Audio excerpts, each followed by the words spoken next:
Hi hello అందరికీ. ఏం లేదండి, 1 వీక్ బ్యాక్ ఏ ప్రీ ప్లానింగ్ లేకుండా తిరుపతి అయితే స్టార్ట్ అయిపోయాం కారులో.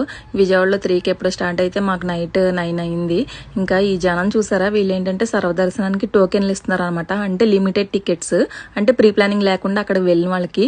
లైన్ ఎట్లా ఉందంటే 2 to 3 కిలోమీటర్స్ లైన్ ఉందండి. అది కూడా ఎలా ఉన్నారంటే లైన్లో ఒక 10 లైన్లు కలిపేస్తే ఒక గుంపు ఎట్లా ఉంటుంది అంత గుంపు ఉన్నారు ఆ లైన్లో. ఇంకా ఆ లైన్ చూస్తారు, నాకైతే కళ్ళు తిరిగినాయి. కానీ మాకు ఒక బ్రోకర్ దొరికాడు. ఈచ్ 1,500 ఇస్తే మీకు లైన్లో ఫస్ట్ వెళ్ళేలా చేస్తా అన్నాడు. సో వాడికైతే మేము మనీ ఇచ్చాము.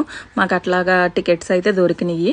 సో అలా 1 అవర్లోనే అయిపోయింది. కానీ ఆ టోకెన్స్ లేకుండా కనుక తిరుపతి వెళ్ళామంటే సర్వదర్శనానికి 1 డే అండి, 1 డే మొత్తం క్యూ లైన్లోనే ఉండాల్సిందే. చాలా కష్టం. ముందుగా టికెట్స్ లేకుండా అయితే అస్సలు వెళ్ళకూడదు. మేము ఎప్పుడో 9 years బ్యాక్ వెళ్ళాం. అప్పుడైతే ఏంటంటే మెట్ల దారిలో వెళ్తే మాకు టికెట్స్ దొరికాయి, 1 అవర్లోనే దర్శనం అయిపోద్ది.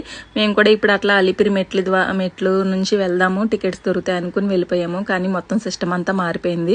ముందుగా టికెట్స్ లేకుండా, దర్శనం టికెట్స్ లేకుండా అయితే అస్సలు వెళ్ళకూడదు.